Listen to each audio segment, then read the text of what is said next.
আরও একটা ক্রস করার অ্যাটেম্প্ট ছিল, তবে শাকিল আহাদ তপু সেটা ক্লিয়ার করেছেন। রেফারি বলেছেন সময় শেষ, বাংলাদেশ অবশেষে জয়ী।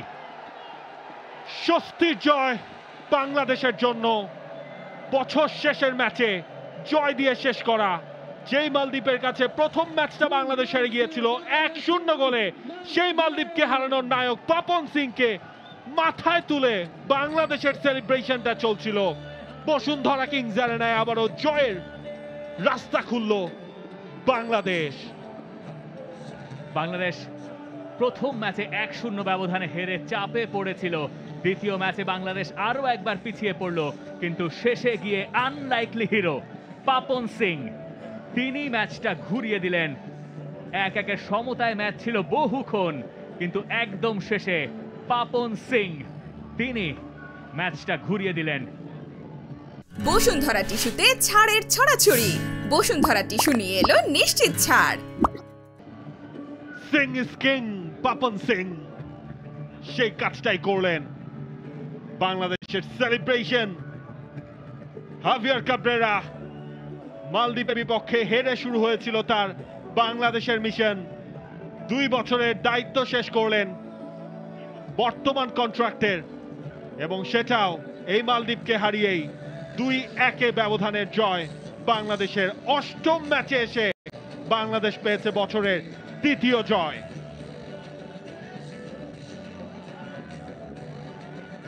মুজিবুর রহমান জনি এবং পাপন সিং তারা বাংলাদেশকে এনে দিয়েছেন সেই কাঙ্ক্ষিত জয়,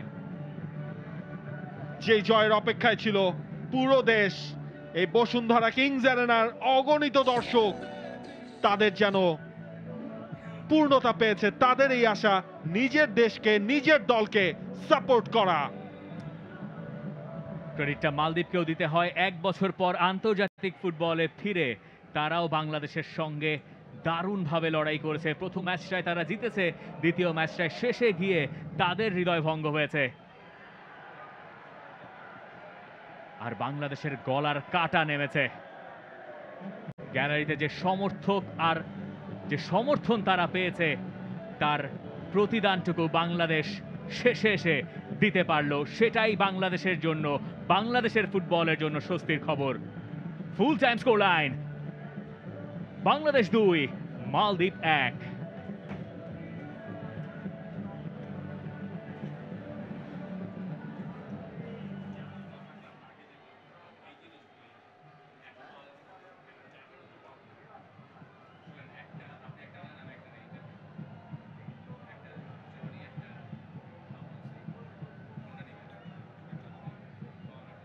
And click on the bell icon. Follow us on Facebook and Instagram. Download T-Sports app to enjoy exciting games and highlights. Visit tsports.com.